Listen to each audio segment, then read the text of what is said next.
आई अन ताई अक्षरात भेद काही, मायेचा पाझर नयनातून वाही, अशी मायेची ऊब देणारी, लढीवाळ बाबा म्हणून हाक मारणारी, संस्काराच्या तोरणाने दोन्ही घरं सुशोभित करणारी अशी मुलगी, कन्या, लेक असते. असं म्हटलं जातं, प्रत्येक मुलीच्या नशिबात बापाचं सुख असतं, पण प्रत्येक बापाच्या नशिबात मुलीचं सुख नसतं. आणि म्हणूनच अशा गोड मधाळ लेकीसाठी सुचलेली कविता मी आपणासमोर सादर करते. कविता जर आवडली तर व्हिडिओला नक्कीच लाईक करा, शेअर करा आणि चॅनलला सबस्क्राईब करा.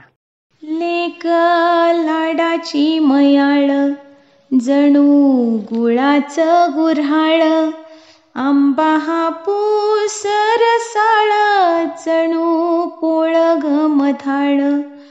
लेक लाडाची मयाळ, जणू गुळाचं गुऱ्हाळ, आंबा हापूस रसाळ, जणू पोळ ग मधाळ.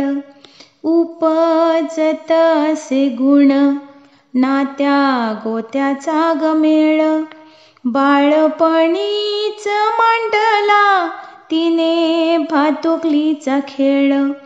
दादा बाबा म्हणे जणू तिला मायेची तहान, माय बनून राहते असो कितीही लहान.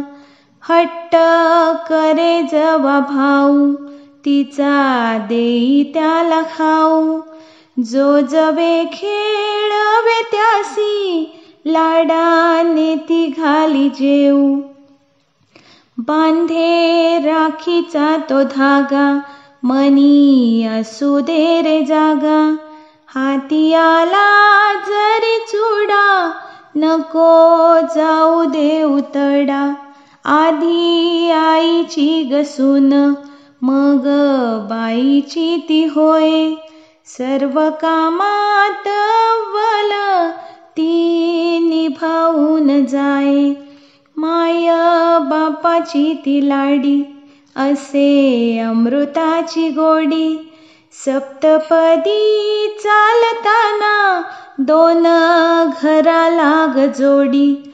नाते नसे फक्त एक, फुल पाकळ्या अनेक, दादाची ती असे ताई, बापाची ही माय होई. आत्या मामंजीची हाक, तिला सुनेचा गधाक, सासुऱ्यात मिसळते जणू साखरेचा पाक. ठेवी पतीचा गमान, जरी होय अपमान, घेई काळजी पित्याची, खाली न जावी गमान. माया जाळ तोडी ग, सोडी जाय माहेरास, नाव घेऊन जाईना बापाचे ती सासुरास.